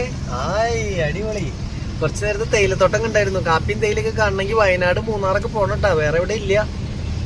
ഉണ്ട് അപൂർവം അവിടെ എവിടെയൊക്കെ ഓരോ ചെടി നിൽക്കണ കാണാം. വലിയ തോട്ടങ്ങൾ കാണണം എന്ന് വെച്ച് കഴിഞ്ഞാൽ ആൾക്കാരുടെ ശ്രദ്ധ തെറ്റിക്കാൻ, ഡ്രൈവർമാരുടെ ശ്രദ്ധ തെറ്റിക്കാൻ വേണ്ടിയിട്ട് നിറച്ചും വലിയ ഇതുകൾ വെച്ചിട്ടുള്ള ഫ്ലക്സുകൾ. കൽപ്പറ്റ 4 കിലോമീറ്റർ ഫ്ലക്സ് ഡ്രസ്സല്ല, കുരങ്ങന്മാരെ കണ്ടില്ലല്ലോ നമ്മള്. ചുരത്തിന്റെ അവിടെ കയറി വരുമ്പോ കണ്ടു, ഇവിടെ ഒന്നും കണ്ടില്ല. ഫോറസ്റ്റ് ചെക്ക് പോസ്റ്റ് ആണോ? വെള്ളാരംകുന്ന് പിയോ എന്ന് പറഞ്ഞിട്ടൊരു പടല്ലേ, മുത്താരംകുന്നല്ലേ അത്? ഓ തെറ്റിപ്പോയി. ഏതാണാവോ ഏറ്റവും വലിയ കയറ്റം? കുതിരാനെ വെട്ടിക്കണ സൈസ് കയറ്റായില്ലോ അജീഷത്. പഴയ കാലത്തെ കുതിരാനെ ഓർമ്മിപ്പിക്കുന്ന കയറ്റായില്ലോ അല്ലേ? ഓണ്ട കയറ്റം ഓണടിച്ച് നോക്കോ. അമ്മോ, പാറയൊക്കെ പൊട്ടിച്ച് അടിപൊളി റോഡ്, ഫുള്ള് കോൺക്രീറ്റ് റോഡ്. പക്ഷെ താഴത്തുനിന്ന് ഫസ്റ്റ് ഗിയറിൽ കയറി വന്നില്ലെങ്കിൽ ഇടയിൽ വന്ന് മാറ്റാന്ന് വിചാരിച്ചു കഴിഞ്ഞാലേ ചിലപ്പോ കയറില്ല. അങ്ങനെ ഒരു ചെറിയ പ്രശ്നമുണ്ട് ഇതിന്. ഇനി നമുക്ക് ഇവിടെ നിന്ന് ഒരു 12 കിലോമീറ്റർ കൂടി പോകണം കേട്ടോ ഇറക്കണ സ്ഥലത്തേക്ക്. ഡോറേനെ വരച്ചു വെച്ചിട്ടുണ്ടല്ലോ പാറപ്പുറത്ത് അടിപൊളിയായിട്ട്. ഇനി ഈ കയറിയ കയറ്റം മുഴുവൻ തിരിച്ച് ഇറങ്ങേണ്ട വരും കേട്ടോ. ഇനി ഫുൾ ഇറക്കായിരിക്കും. എൻജിൻ ബ്രേക്ക് ഇട്ട് അങ്ങോട്ട് മെല്ലെ ഇറങ്ങി പോവാം. അങ്ങനെ നമ്മൾ ലോഡ് ഇറക്കുന്ന സ്ഥലത്ത് എത്തിയിട്ടത് ഈ കാണുന്ന ഷട്ടറുകളില്ലേ, ഇതിൻ്റെ ഉള്ളിലേക്കാണ് ഇറക്കി വെക്കാനെന്നാണ് പറഞ്ഞിട്ടുള്ളത്. അപ്പം ഇനിയിപ്പോൾ കറക്റ്റ് അറിയില്ല. ആയിരിക്കുന്ന 2 ചേട്ടന്മാരാണ് പറഞ്ഞത്. അജീഷ് ചോദിക്കാൻ വേണ്ടി പോയിട്ടുണ്ട്. വണ്ടി എന്തായാലും ഇവിടെ ഒതുക്കി നിർത്താൻ പറഞ്ഞു. അപ്പോൾ ഒതുക്കി നിർത്തിയിട്ടുണ്ട്. അപ്പോൾ നോക്കട്ടെ. അപ്പോൾ അങ്ങനെയാണെങ്കിൽ ഇവിടെ തന്നെ ഇറക്കി വയ്ക്കാനാണെങ്കിൽ വലിയ കുഴപ്പമില്ല. അപ്പോൾ നമ്മൾ സമയം ഈ പറഞ്ഞ പോലെ തന്നെ അവിടെ നിന്ന് വൈകുന്നേരം വണ്ടി എടുത്ത് രാവിലെ നേരം എടുത്തപ്പോഴേക്കും ഇവിടെ എത്തിയിട്ട് 8:30 ആയിട്ടുള്ള സമയം. അപ്പോഴേക്കും അവിടെ നിന്ന് 6 മണിക്ക് എടുത്തതല്ലേ, അപ്പോഴേക്കും ഇവിടെ എത്തി. കുഴപ്പമൊന്നുമില്ല. ഇറക്കേണ്ട സ്ഥലം ഇത് തന്നെയാണ് കേട്ടോ. അപ്പോൾ അത് ഉറപ്പ് വരുത്തി. അപ്പോൾ നമ്മൾ നിലവിൽ കയറൊക്കെ അഴിച്ചു, അതുപോലെ തന്നെ പായൊക്കെ മടക്കി വയ്ക്കുകയാണ്. അപ്പോൾ പിന്നെ അവർ വന്നു കഴിഞ്ഞാൽ എളുപ്പമുണ്ടല്ലോ. പിന്നെ വേറൊരു കാര്യം കൂടി പറഞ്ഞു. അതിൻ്റെ ഇടയ്ക്ക് തന്നെ 11 മണി വരെയാണ് രാവിലെ ഇറക്കുള്ളൂ. അത് കഴിഞ്ഞ് കഴിഞ്ഞാൽ പിന്നെ 4 മണി കഴിഞ്ഞിട്ട് ഇറക്കുള്ളൂ. അതിൻ്റെ ഇടയ്ക്ക് വെയിലായതുകൊണ്ട് ഇറക്കുകയാണ് പറഞ്ഞു. അത് കേട്ടപ്പോൾ സന്തോഷമായി. അതുകൊണ്ട് തന്നെ ഇന്നത്തെ ഒരു ദിവസം പോയി കിട്ടും. അത് കേട്ടപ്പോൾ തന്നെ ഒരു സമാധാനം കിട്ടിയെന്ന് പറയില്ലേ. ഇന്നത്തെ ഒരു ദിവസം കൂടി പോയി കിട്ടി ഗൈസ്. അവധി അജീഷ് മുകളിൽ കയറ് മടക്കി വെക്കുന്നുണ്ട്. അപ്പോൾ ഞാൻ ഇവിടെ നിന്നെല്ലാം വിടിയിച്ചു കൊടുത്തു. ഇനിയിപ്പോൾ പായം കൂടി മടക്കി വെച്ച് കഴിഞ്ഞ് കഴിഞ്ഞാൽ പണി കഴിഞ്ഞു. ഇനിയിപ്പോൾ വേണമെങ്കിൽ കിടന്നുറങ്ങണമെങ്കിൽ ഉറങ്ങാം. അത് തന്നെയാണ് ഇനിയത്തെ അടുത്ത പരിപാടി. കിടന്നുറങ്ങി എഴുന്നേൽക്കുമ്പോഴേക്കും അവർ വന്ന് കയറ്റി എന്ത് വേണമെങ്കിൽ ചെയ്തോട്ടെ, പ്രശ്നമുള്ള ദിവസമല്ല. ഫുൾ പരിപാടികൾ കഴിഞ്ഞു കേട്ടോ. നമ്മൾ പായയും ഒതുക്കി വെച്ചു, കയറും ഒതുക്കി വെച്ചു, എല്ലാം കഴിഞ്ഞ് കഴിഞ്ഞാൽ അവർ വന്ന് ഇറക്കിയാൽ മാത്രം മതി. അത്ര ചെയ്യാനുള്ളൂ. അപ്പോൾ ഒന്ന് ഫ്രഷപ്പ് ആവണം. ഇവിടെ ബാത്റൂമും കാര്യങ്ങളൊക്കെ ഉണ്ട്. പിന്നെ അതുപോലെ തന്നെ അടുത്തുള്ള ചായക്കടയിൽ പോയി ഒരു ചായയും കാര്യങ്ങളൊക്കെ കുടിക്കണം. ഇത്രയാണ് പരിപാടി. ഇത് കഴിഞ്ഞിട്ട് ഇറക്കിയിട്ട് ഇനിയിപ്പോൾ ഇന്നത്തെ പരിപാടി എന്തായാലും തീരും. കാരണം ഇത് ഇറക്കി കഴിഞ്ഞ് കഴിഞ്ഞാൽ പിന്നെയുള്ള സംഭവം എന്ന് പറഞ്ഞു കഴിഞ്ഞാൽ പിന്നെ വേറെ ഓട്ടം കിട്ടുമോ അത് ഇന്ന് എന്തായാലും ഉണ്ടാവുമെന്ന് വിചാരിക്കുന്നില്ല. അപ്പോൾ ഇത്രയും കാര്യങ്ങൾ പറഞ്ഞുകൊണ്ട് ഇന്നത്തെ വീഡിയോ അവസാനിപ്പിക്കുകയാണ് കേട്ടോ. അടുത്ത്